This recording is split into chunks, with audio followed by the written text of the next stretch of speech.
قال له يا آدم اذهب فسلم على هؤلاء الملائكة وسيردون لك. فذهب آدم وقال السلام عليكم، وردت عليه الملائكة وعليكم السلام وزاده رحمة الله. የሚለው ሐዲስ ነው። ሐዲሱ ምን ማለት ነው? አላህ አደምን በባህሪው ፈጠረው ማለት ነው። ያ ማለት አላህ እንደሚሰማ ሁሉ አደምንም የሚሰማ አድርጎ ፈጠረው። አላህ የሚያይ እንደሆነ ሁሉ አላህ አደምንም የሚያይ አድርጎ ፈጠረው። አላህ የሚያውቅ እንደሆነ ሁሉ አደምንም የሚያውቅ አድርጎ ፈጠረው። ወዐለመ አደም አልአስማዕ እንዳለው ወካነ አላሁ ሰሚዐን በሲራ እንዳለው ስለ ራሱ ልክ እንዲሁ ደግሞ ስለ አደም ኢና ኸለቅና ልኢንሳነ ሚን ኑጥፈቲን አምሻጅን ነብተሊህ ፈጀዐልናሁ ሰሚዐን በሲራ እንዳለው ያ ግን ያ የስም መገናኘት የባህሪን የማንነትን መገናኘት የሚያሳይ ነገር አይደለም። አላህ የሚያይ እንደሆነ ሁሉ አደም የሚያይ ሆነና ስለዚህ ተመሳሰለ ማለት ሳይሆን የአላህ ማየትና የአደም ማየት፣ የአላህ መስማትና የአደም መስማት፣ የአላህ ማወቅና የአደም ማወቅ፣ የአላህ ማዘንና የአደም ማዘን ይህ የሚገናኝ ነገር አይደለም። የሚገናኝ ነገር አይደለም። የስም መገናኘት የማንነት መገናኘትን የሚያሳይ አይደለም። የአላህ ማየት የተገደበ አይደለም። የአደም ግን ማየት የተገደበ ነው። የአላህ ማወቅ የተገደበች ነች። ይቅርታ አስተግፊሩላህ። የአደም ማወቅ የተገደበ ነው። የአላህ ማወቅ ግን የተገደበ አይደለም። ያሏቸውን የማያውቀው ነገር የለም። አደምስ እውቀቱ ውስን ነች፣ ትንሽ ነች። የአላህ መስማት የተገደበ አይደለም። የአደም መስማት ግን የተገደበች ነች። ስለዚህ አላህ ስብሐነሁ ወተዓላ በባህሪው ፈጠረው ሲባል ያ እንጂ በአምሳሉ ፈጠረው ማለት አይደለም፣ ወይንም በቅርጹ ፈጠረው ማለት አይደለም። እንደዛ እንዳይመስላችሁ። ባህሪ ማለት ነው። እዚያ ላይ ሲፋ ማለት ነው፣ ሱራ ማለት ይሄ ነው ዑለሞች የተናገሩት። አላህ ሱብሓነሁ ወተዓላ እኔን የሚመስለኝ ማንም የለም ብሎ ስለተናገረ ለይሰ ከሚስሊሂ ሸይኡን ወሁወ ሰሚዑል በሲር፣ እኔን የሚመስል አንዳች ነገር የለም ይላል። ገብታችኋል? እሺ ጥያቄ ያለ ቀጣይ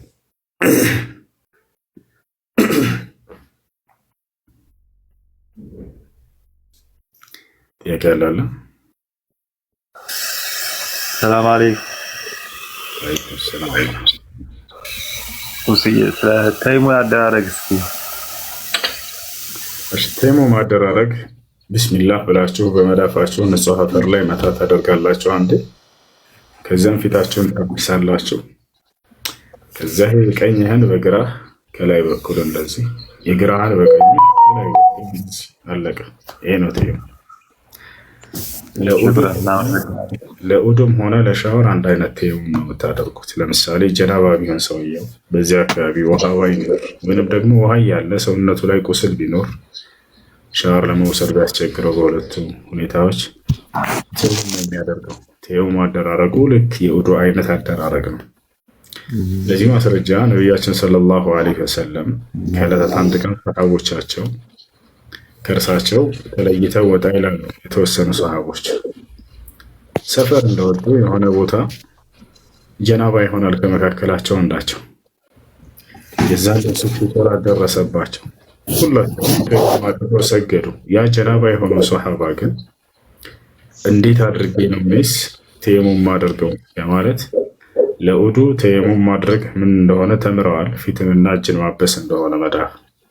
ለሻወር ግን ገና እውቀቱ አልደረሳቸውም ነበር እነዚህ ሰሃቦች። ስለዚህ በዚህኛው ቅያስ አደረገ። ለኡዱ ፊትንና መዳፍን አብሱ ከተባለ ለሻወር ደግሞ ሙሉ ሰውነትን አፈር መንካት አለበት ማለት ነው ብሎ አሰበና ሄደና አፈሩ ላይ ተንከባለለ። ከዚያም ሰገደ። እንዲሁም አላመጣው የለኝ፣ ኧረ ድረሽልኝ፣ ኧረ ስልኬን ጎርጉሬ እንደባለፈው ላበላሸው ነው። ليش نزلتيها؟ ليش؟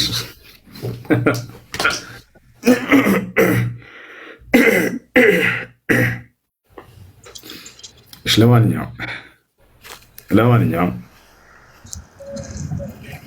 ያ ሰሐባ እንደዚያ ካደረገና ከሰገደ በኋላ ወደ ነቢያችን ሰለላሁ ዐለይሂ ወሰለም ጋር ይሄዳል።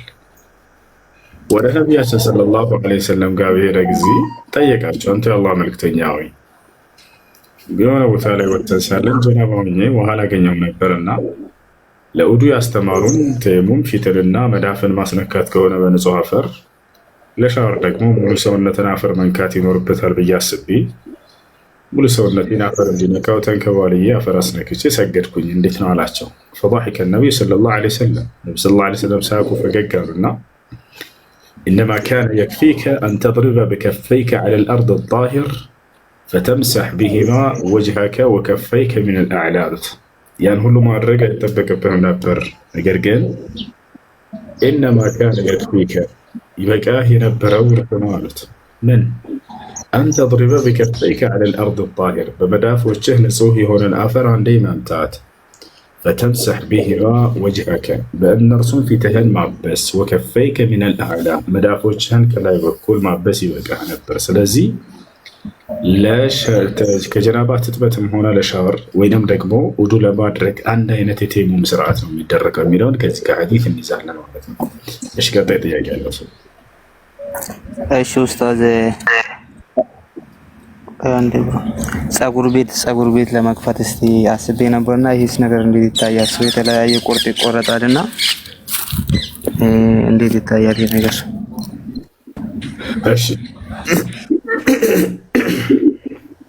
ጸጉር ቤት ታዝጋችኋል። እንደው ሚስቴ ብቻ ትኖርልኝ አባ ሚስቴ ብቻ ትኖርልኝ። እሺ ጸጉር ቤት ልከፍት ነበር። ጸጉር ቤት መክፈት ትችላለህ። ነገር ግን አንዴ ሚዩት አድርጉ እንጂ ዘለቀው። እሺ ሚዩት አድርጉ የሚረብሽ ቦታ። እሺ ጸጉር ቤት መክፈት ትችላለህ እና አቆራረጥ ለምን የምትፈልገው ነው? አንደኛ ጸጉሮች ለአራት ይከፈላሉ። በሰውነታችን ላይ ያለ ጸጉር እሱ ጸጉር ቤት ነው የሚሰራው። የጭንቅላት ጸጉር ብቻ ነው። ወደዚያ እንመጣለን። ግን ሙሉ የሰውነታቸው ጸጉሮች ለአራት ይከፈላሉ። ሁሉንም ልንገራቸው፣ የወንድም የሴትም የሁላቸው ጸጉሮቻችን ለአራት ይከፈላሉ። አንደኛ ማንሳት ግዴታ የሆነ የጸጉር አይነት አለ ከሰውነታችን ላይ። ሁለተኛ ማንሳት ሐራም የሆነ የጸጉር አይነት አለ ከሰውነታችን ላይ። ሶስተኛ መቀነስ ግዴታ የሆነ የሰውነታችን ጸጉር አለ። ያ ማለት ማንሳትም አይቻልም ሙሉ በሙሉ ማሳደግም አይቻልም ሙሉ በሙሉ፣ ነገር ግን መቀነስ ያለብን የጸጉር አይነት አለ። አራተኛ ከፈለክ አንሳው ከፈለክ ተው፣ ሁለቱም ምርጫ ነው። ክልክልም አይደለም ሐራምም አይደለም። አሁን እያንዳንዳቸውን እንሄድባቸው ወይንም እንምጣባቸው። አንደኛ ከሰውነታችን ላይ ማንሳት ግዴታ የሆነ የጸጉር አይነት እርሱም ምንድነው? የብብት ላይ ጸጉርና የብብት ላይ ጸጉር። እነዚህ ሁለቱ ጸጉሮች መነሳት አለባቸው ከወንድም ከሴት። ጊዜ ገደብ አላቸው ወይ? አዎ ጊዜ ገደብ አላቸው በኢስላም። ከምን ያክል ቀን በላይ ማለፍ የለበትም? ከ40 ቀን በላይ ማለፍ የለበትም።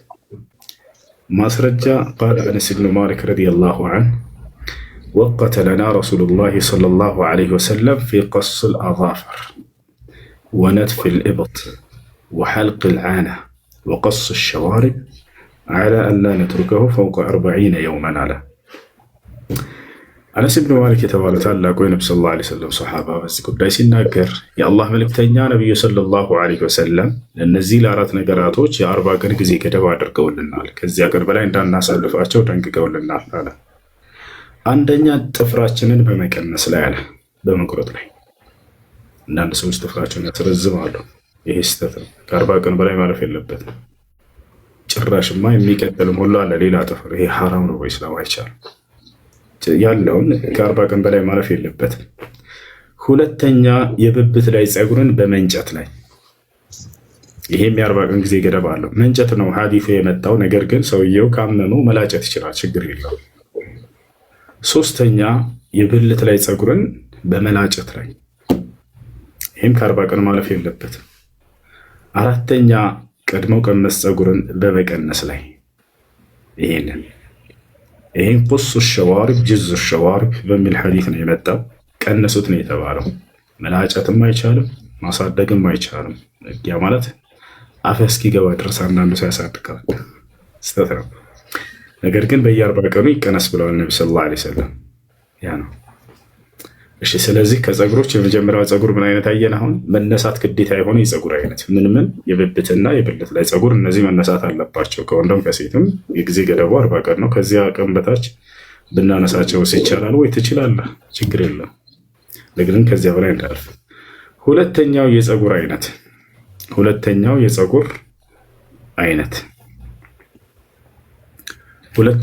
አይነት ምንድን ነው ከተባለ ማንሳት የማይፈቀድ የሆነ የፀጉር አይነት ማንሳት የማይፈቀድ ወይንም መላጨት የማይፈቀድ የፀጉር አይነት። አንደኛ ይሄ ፂም ከወንድ ልጅ በፍጹም መላጨት የለበትም። የሴቶችስ መላጨት አለበት። ምናልባት ሴት ልጅ አንዳንድ በተፈጥሮ ፂም የሚወጣባቸው ሊኖር ይችላል። ይህን ማንሳት አለባቸው። ለምን ከተባለ ከወንድ ጋር ስለሚያመሳስላቸው። ይህ ወንዶች ከሴቶች ሴቶች ከወንዶች ጋር የሚያመሳስላቸውን ነገር ማንሳት አለባቸው። ሴቶች ላይ ያ ነገር ቢፈቀድ ማንሳት አለበት ማለት ነው። ይወጣቸዋል። ይህ ነው። ሁለተኛ መላጨት የሌለበት የፀጉር አይነት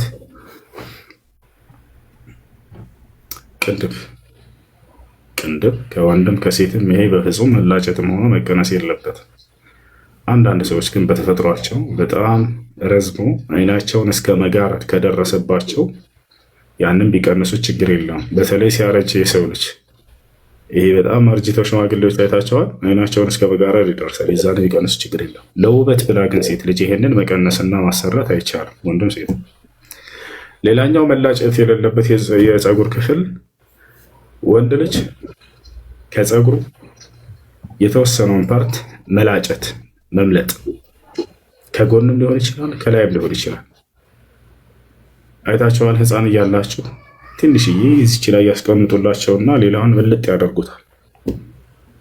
እንደዚህ አይነት ፀጉር አቆራረጥን ነብዩ ሰለላሁ ዐለይሂ ወሰለም አይተው አውግዘውታል። አንድ ህፃን ልጅ ትንሽዬ እዚች ላይ አስቀምጠው ሌላውን መልጥ አድርገውበት ከለከሉ ነብዩ ሰለላሁ ዐለይሂ ወሰለም። ልክ እንዲሁ ሴት ልጅ ፀጉሯን መላጨት አይቻልም፣ አይፈቀድም፣ ሐራም። ያ ከወንድ ጋር ስለሚያመሳስል በማስረጃ ይሁንና ላሳያችሁ እስኪ አንዲት ፀጉር የትኛዋን ፀጉር እንደማወጣ ማን የሚገምት? እኔ አይደለሁም የሰራኋት፣ ግን ማን ነበር እንደዚህ ሰርቶ ለቀዋታል። እና እንደዚች አይነት ፀጉር ህፃን እያላችሁ ተቆርጣችኋል? እንደዚች አይነት ያ እቺን ኤዲት አድርገዋት ነው። በነገራችን ላይ እኔ በጣም ነው የተመቸችኝ። ያው ከኢስላም አንፃር ሳይሆን አስቃኛለች ልላችሁ ፈልጌ ነው። ይሸማቀቅባታል ምናምን ብለው ነው ክርስቲያኖች እና አህባሾች ሰርተው የሚበትኗት ሁልጊዜ ማለት ነው። የሆነ ቪዲዮ እኔ የተናገርኩት በተለቀቀ ቁጥር እቺ ይለቃሉ። ተመችታኛለች። እኔ ራሴ የለቀኩላቸው ፌስቡክ ላይ። እኔ በሰው ወሬና ጋጋታ የምሸማቀቅ ሰው አይደለም። ጉዳይ አይደለም። እኔ ለበኔ አይደል ገብታችኋል። አግዛቸዋለሁ። እንዲህ አይነት ነገር ብትለቁ እኔ መጀመሪያ ለቃቂ እሆናለሁ። ችግር የለም። ማታውታ እንፈልግ ነው። ለማንኛውም እንዲህ አይነት ፀጉር መቆረጥ አይቻልም። ይታያቸዋል። ነብዩ ሰለላሁ ዐለይሂ ወሰለም ያወገዙት የዚህ አይነቱን ነው። ነብዩ ሰለላሁ ዐለይሂ ወሰለም ሐልቁ الشعر بعضه وترك بعضه የፀጉርን ከፊሉን መልጥ አድርጎ ከፊሉን መተው ይሄ አይቻልም፣ አይፈቀድም። ይህን ይመስላል። ሌላኛው የፀጉር አይነት ከሰውነታችን መቀነስ ያለበት መላጨትም አይቻልም፣ መላጨትም አይቻልም፣ ማሳደግም አይቻልም። ግን መቀነስ ያለበት የሰውነታችን ላይ የፀጉር አይነት አለ። እርሱም ምንድነው? እቺ ነች። በነገራችን ላይ እቺን ፎቶ የሰራት ልጅ ፌስቡክ ላይ እኔ ዝም ብላ አስቃኝ ለጥፊያት በውስጥ መጥቶ አውፍ በለኝ፣ አህባሽ ነበርኩ፣ ለአንተ በጣም ልዩ ጥላቻ ነበረኝ፣ እኔ ነኝ ኤዲት ያደረኳት፣ ከዛ ካፊሮች ተቀባበሏት፣ ወደ አላህ ተወብቻለሁ፣ አሁን ትክክለኛውን መንገድ አግኝቻለሁኝ፣ አውፍ በለኝ ብሎ አላህ ሻሂደን ጽፎልኛል። ልጅ በውስጥ ታቻ ተመልሳለች። እንኳን አላህ መራው። ለማንኛውም መቀነስ ያለበት የፀጉር አይነት ደግሞ ይሄ ነው። ይሄን ሙሉ በሙሉ አይላጭም። እንዲሁም ደግሞ ሙሉ በሙሉ ማሳደግም አይቻልም። ነገር ግን መቀነስ ነው ያለበት። ነብዩ ሰለላሁ ዐለይሂ ወሰለም ጅዝ ሸዋሪብ ነው ያሉት። ቁስ ሸዋሪብ ቀድሞ ቀነስ የሆነን ፀጉር ቀንሱት ነው ያሉት ነብዩ ሰለላሁ ዐለይሂ ወሰለም እንጂ ላጩት አላሉም፣ ወይንም ደግሞ አሳድጉት አላሉም። ሌላኛው የሰውነታችን የፀጉር ክፍል አራተኛው ምን አይነት ነው? ከፈለክ መተው ከፈለክ ማሳደግ መብት የሆነ የፀጉር አይነት ወይንም ደግሞ በትላጨውም ችግር የሌለበት የደረት ላይ ፀጉር፣ የእግር ላይ ፀጉር፣ የእጅ ላይ ፀጉር፣ እነዚህ የፈለገ ቢሆን ከፈለክ ብታስወግዳቸው ችግር የለውም፣ ከፈለክ ብትተውም ችግር የለውም። ምንም አይነት ክልከላም የሆነ ትዕዛዝም በቁርአንም ላይ ሆነ በሐዲስ ላይ አልመጣበትም ማለት ነው። ይህን ይመስላል። ጥያቄ ያለ ቀጥል።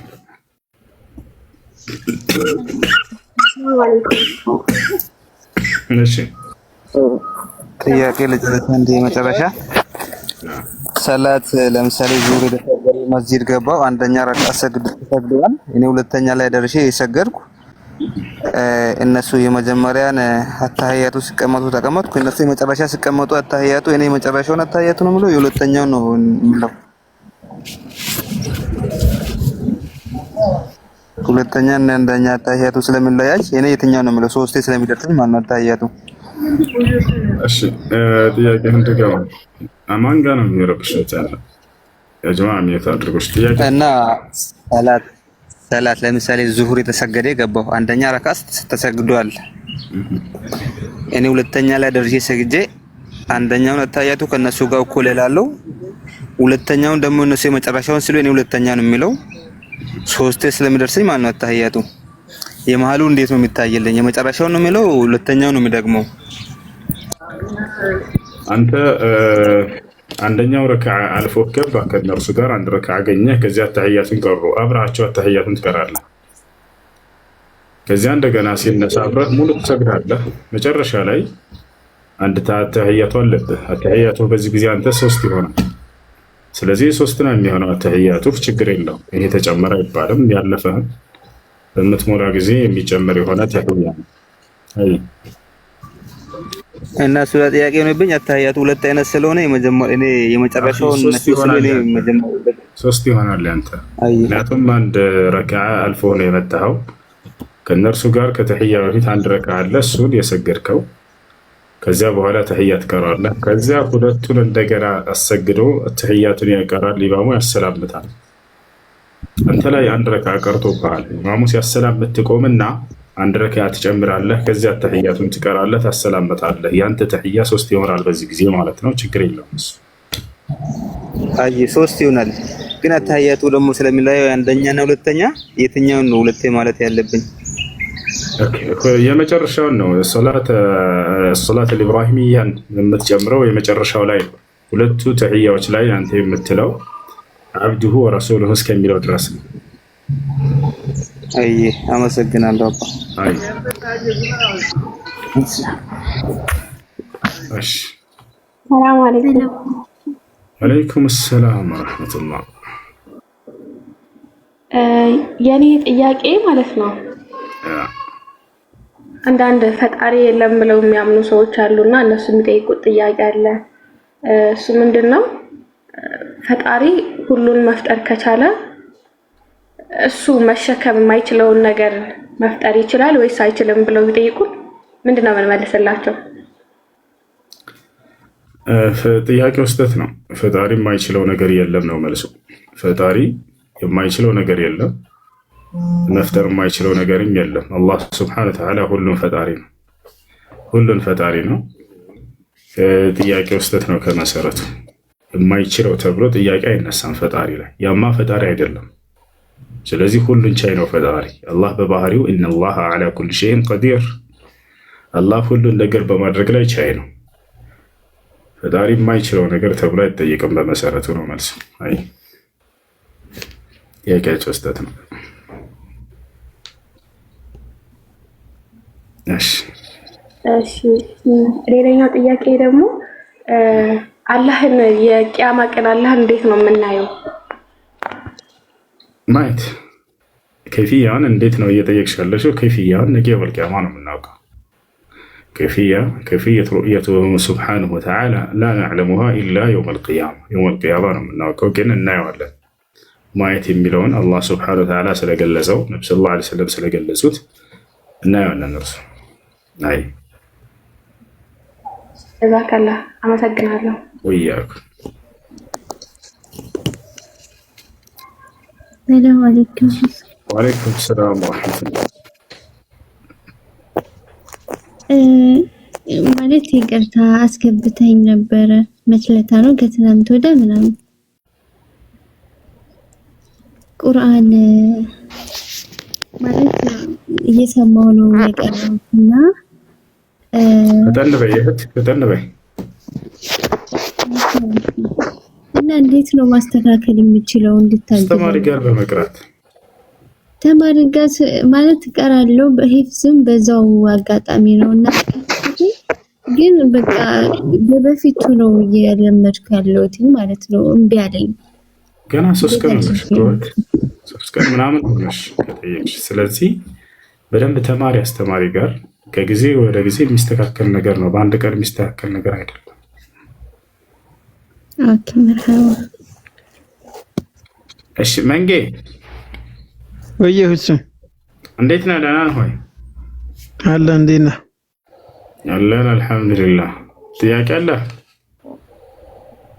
ጥያቄ የለኝም ዝም ብዬ ነው የገባሁት። እሺ አምላክህ ባት አለው የለውም? በሰው ስለተመሰለ ያው ሰው ያለውን አለው ሁሉ። ስለዚህ አምላክህ አንተ ክርስቲያኖች የሚያመልኩት አምላክ ባት አለው ማለት ነው አይደለ? አለው። ወልድ ብቻ ነው ባት ያለው ወይስ አብ ወልድ መንፈስ ቅዱስ ሁሉም ባት አላቸው? መንፈስ ቅዱስ ያው መንፈስ ቅዱስ ነው። አብ ደግሞ ቃል ነው። ወልድ ስጋ ስለሆነ ባትም እግርም ሁሉም ጭንቅላትም ሁሉም ነገር አለው። በጣም ጥሩ። እሺ አይ ሶስቱም በአዳም ላይ ያለው መልክና ገጽታ ሁሉ አላቸው አይደለ? አብም ወልድ መንፈስ ቅዱስም አላቸው። ያው ሰው መንፈስም አለው እንትንም ስላለው ስለዚህ አብ ወልድ መንፈስ ቅዱስ ሶስቱም በአዳም ላይ ያለው ሁሉ መልክና ገጽታ አላቸው አይደለ? እንደዚያ ከሆነ አብም ወልድ መንፈስ ቅዱስም ሶስቱም ባት አላቸው ማለት ነው። ኢየሱስ ብቻ ሳይሆን አብ እኮ ቃሉ ነው አብ ተብሎ የተሰየመው። አብ ነው በስጋ እንደሚመጣ ስለተናገረ እሱ የተናገራት ቃል አብ ተባለች። ስለዚህ ቃል የተባለው አብ ነው ማለት ነው አይደለ? ወልድ አይደለም። አዎ ቃሉ አብ ተባለ እመጣለሁ ያለው መንፈስ። ከዛ ወልድ ደግሞ የመጣው ነው በስጋ ቃሉ የተገለጸው። መንፈስ ቅዱስ ደግሞ አላለየም። በስጋ የተገለጠው ቃል ነው ብላችሁ ታምኗል ነበር እንዴ? በመጀመሪያ ቃል ነበር፣ ቃልም ከእግዚአብሔር ዘንድ ነበር፣ ቃልም እግዚአብሔር ነበር ካለ በኋላ ቃልም ስጋ ሆነ ይላል። ስለዚህ ስጋ የሆነው ቃል አብ ነው ማለት ነው፣ ወልድ አይደለም። መጀመሪያ ቃል ነበር የሚለው አብ ሆነ፣ ከዛ ቃልም ስጋ ሆነ ወልድ ተባለ ማለት ነው። ቃል ስጋ ሲሆን ወልድ ተባለ። አብ ቃል ነው፣ ወልድ ደግሞ ስጋ ሆነ፣ ከዛ መንፈስ ቅዱስ እንትን ነው። ሶስቱም ፈጣሪ ናቸው። ሶስቱም ፈጥረዋል አይደለ? አብም ወልድም መንፈስ ቅዱስም ናቸው ዓለምን የፈጠሩት አይደል? ያው ሶስቱም እኮ ወልድ ላይ ያሉ አንድ ናቸው። አብ ወልድ መንፈስ ቅዱስ በአብ በወልድ ተመስለው መጥተዋል። ስለዚህ ሶስቱም ፈጥረዋል ወይንስ ወልድ ብቻ ነው ሰማይ ምድርን የፈጠረው? ወልድ ነው። ወልድ ማለት ደግሞ መንፈስ ቅዱስም አብም ያካትታል። ወልድ ነው የፈጠረው ኢየሱስ ክርስቶስ ማለት ነው የሁላችንም ጌታ። ስለዚህ ሰማይንም ምድርን የፈጠረው ወልድ ነው ኢየሱስ ነው እንጂ አብና መንፈስ ቅዱስ አልፈጠሩም ማለት ነው አይደል? ሶስቱም አንድ ስለሆኑ በቃ አብ ወልድ መንፈስ ቅዱስ ሰማይና ምድርን ፈጥረዋል። ሶስቱም ናቸው የፈጠሩት። አዎ ለምሳሌ ሶስት ፈጣሪ ሶስትም አንድም ሶስትም ናቸው እኮ ነው የሚባለው። ሶስት አይደሉም በአካል በእንትን አንድ ናቸው እንጂ ሶስት አይደሉም። በስም ነው እንጂ የሚለያዩት አንድ ናቸው። አንድም ሶስትም ናቸው። ቃል ነው በቃ አብ እኮ ቃል ነው፣ ስጋ አይደለም፣ የሚዳሰስ ነገር አይደለም። አብ ቃል ነው፣ ቃል ደግሞ ስጋ ሆነ፣ ወልድ ሆነ ማለት ነው። ስለዚህ ሶስቱንም ያካትታል ወልድ ኢየሱስ ክርስቶስ ማለት ነው። ስለዚህ ኢየሱስ ላይ የሆነው ሁሉ በአብና በመንፈስ ቅዱስም ላይ ሆኗል ማለት ነው አይደለ? አዎ በቃ እሱ አንድም ሶስት ነው። ኢየሱስ በተሰቀለ ጊዜ አብረው እነሱም ወልድም መንፈስ ቅዱስን ተሰቅለዋል። መንፈስ ቅዱስና አዎ በቃ እሱ የዓለማት ጌታ ስለሆነ አብ ተሰቅሏል።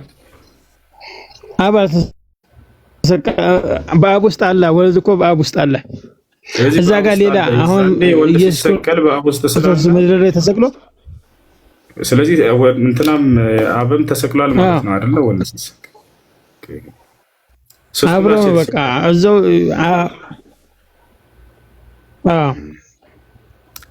ታዲያ ዓለም አምላክ እሱ ስለተሰቀለ አምላክ ሲሞት እቺን ዓለም ማለት ነው እሱ ተሰቅሎ አሁን ሌላ ቦታ እሱ እኮ ለኛ ለማሳየት መጀመሪያም ስለተናገረ መጥቷል። መጀመሪያም ስለተናገረ ነው።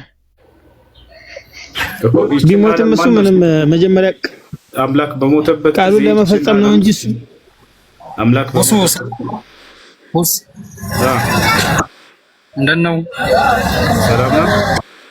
እግዚአብሔር ይመስገን። ያው ስራ ላይ ነኝ። አሁን ከምታወሩ ላይ የሆነ ነገር ብዬ ለመውጣት ብቻ ነው እንጂ ገበያ ቀን ነው ስራ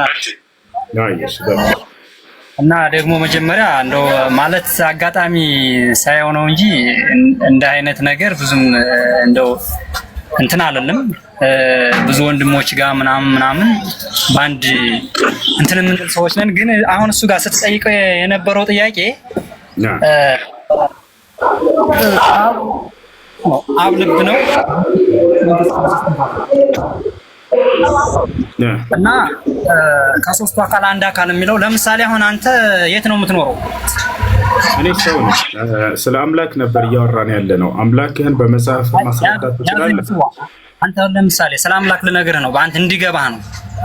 እንዲገባኝ ከመጽሐፍ አስረዳኝ። መጽሐፍ ቅዱስ ላይ የዮሐንስ ወንጌል ምዕራፍ 1 ላይ ያወጣል።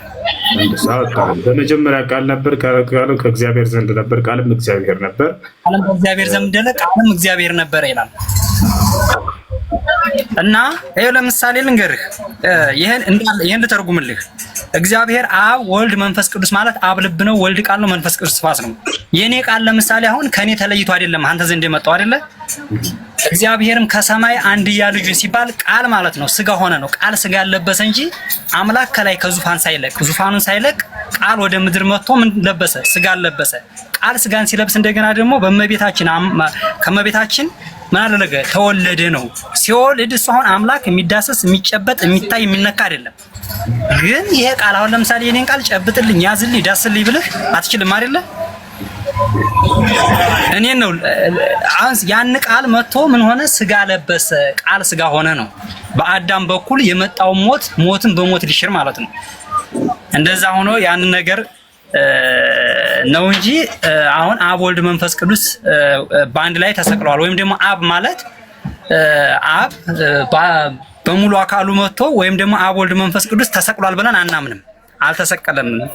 ያ ቃል ብቻ ቃል ስጋ ለብሶ ቃል በነሳው ስጋ ከድንግል ማርያም በነሳው ስጋ ተሰቀለ ብለን ነው የምናምነው። እሺ፣ የተሰቀለው መስቀል ላይ አምላክ ነው አይደለም? አምላክ ነው። ፍጹም አምላክ ፍጹም ሰው። ስለዚህ አምላክ ተሰቅሏል ማለት ነው አይደለ? አምላክ ተሰቅሏል። አምላክ የተሰቀለው ደግሞ ምን ሆኖ መሰለህ? በፈቃዱ ነው የሚለው። ለምን በፈቃዱ ነው? ያለ ፈቃዱ ሳይሆን የተሰቀለው አምላክ ነው ወይንስ አይደለም? የተሰቀለው መስቀል ፍጹም ሰው ፍጹም አምላክ ነው። አምላክ ተሰቅሏል ማለት ነው አይደለም? አይው ልንገርህ፣ አሁን እኮ እየነገርኩህ ያለሁት መጀመሪያ ፖይንት ላይ የምትይዝልኝ ነገር ቃል አለ እኮ። ሰማኸው እኮ ዳግም። ይኸውልህ ግልጽ ጥያቄ ነው። መስቀል ላይ የተሰቀለው አምላክ ነው ወይንስ አምላክ አይደለም? አምላክ ነው። አምላካችን መድኃኒታችን። በጣም ጥሩ። መስቀል ላይ የተሰቀለው አምላክ ነው። መስቀል ላይ ከተሰቀለው አምላክ ውጭ ሌላ አምላክ አለ የለም? እንዴ መስቀል ላይ ከተሰቀለው አምላክ ለምሳሌ እኔ አሁን አለሁ። አንተ ለምሳሌ ፈጣሪ ስም በእኔ ምሳሌ አትስተኛ። እኔ ሰው ነኝ። አንድ አዳምጥ ዳግም። መስቀል ላይ ዳግም ሰው ማለት መስቀል ላይ ከተሰቀለው አምላክ ውጭ ሌላ አምላክ አለ ወይንስ? አዳምጠኝና ለምሳሌ አሁን አንተ ልብ አለህ፣ እስትንፋስ አለህ፣ ቃል አለህ። ልብህ ከቃል ተለይቶ ቃል ከእስትንፋስ ተለይቶ እስትንፋስ ከልብህ ተለይቶ መኖር ትችላለህ? ይመልስልኝ። ስለዚህ ተሰቅሏል አምላክ በለበሰው ስጋ ወልድ ጌታችን ኢየሱስ ክርስቶስ ቃል ተሰቅሏል። እሺ ቃል አምላክ ነው። አምላክ ተሰቅሏል አይደለ? ቃል ሲሰቀል እግዚአብሔር በአርያም በሰማይ ቅዱስ ቅዱስ እየተባለ ከላይ ከአርያም ሳይጎል በሰማይ እንዳለ በነሳው ስጋ ግን ከመቤታችን በነሳው ስጋ አምላክ ተሰቅሏል ብለህናል አይደል? ዳግም በጣም መስቀል ላይ አምላክ ውጭ ሌላ አምላክ አለ ወይንስ የለም? ሌላ አምላክ የለም። አብ አምላክ ነው አይደለም? ይኸው አሁን እኮ ማለት ነው አሁን አልገባሁም አይመስለኝም እሱ ነገር የምጠይቀኝ ደግሞ ማለት ነው አብ አምላክ ነው ወይንስ አይደለም? እኛ እኮ አንድ አምላክ ነው ማለት አብ አምላክ ነው። አብ አምላክ ይኸው አሁን አብ አንድ አምላክ፣ ወልድ አንድ አምላክ፣ መንፈስ ቅዱስ አንድ አምላክ ብለን አናመልክም። አብ ወልድ መጽሐፍ አብ አንድ አምላክ የሚል አለ የለም? መጽሐፍ ቅዱስ ነው እኮ በአብ በወልድ በመንፈስ ቅዱስ እናምናለን ነው የሚለው። ለምሳሌ እንዲህ ይላል ይኸው አዳም ለምሳሌ የማቴዎስ ወንጌል ላይ ምዕራፍ 27 ላይ ሄደህ ስታነብ ማስረጃ ስጠይቅ ትሰጠኛለህ። አንዴ ተረዳ አንዴ ተረጋ። ማስረጃ ልስጥ። ይሄ በአብ በወልድ በመንፈስ ቅዱስ ማስረጃ ልስጠኝ። መቼ ጥያቄውን እኮ እየመለስክ አይደለም። አዳምጥ እንጂ ረጋ ማለት ነው። ከተሰቀለው አምላክ ውጭ ሌላ አምላክ አለ ወይ ስልህ የለም አልከኝ። ቀጥታ እንደገና አብ አምላክ ነው ወይ ስልህ አብ አምላክ ነው አለ። መንፈስ ቅዱስ አምላክ ነው ወይ? አዎ አምላክ ነው። ስለዚህ ተሰቅሏል አልተሰቀለው? ስለዚህ የተሰቀለ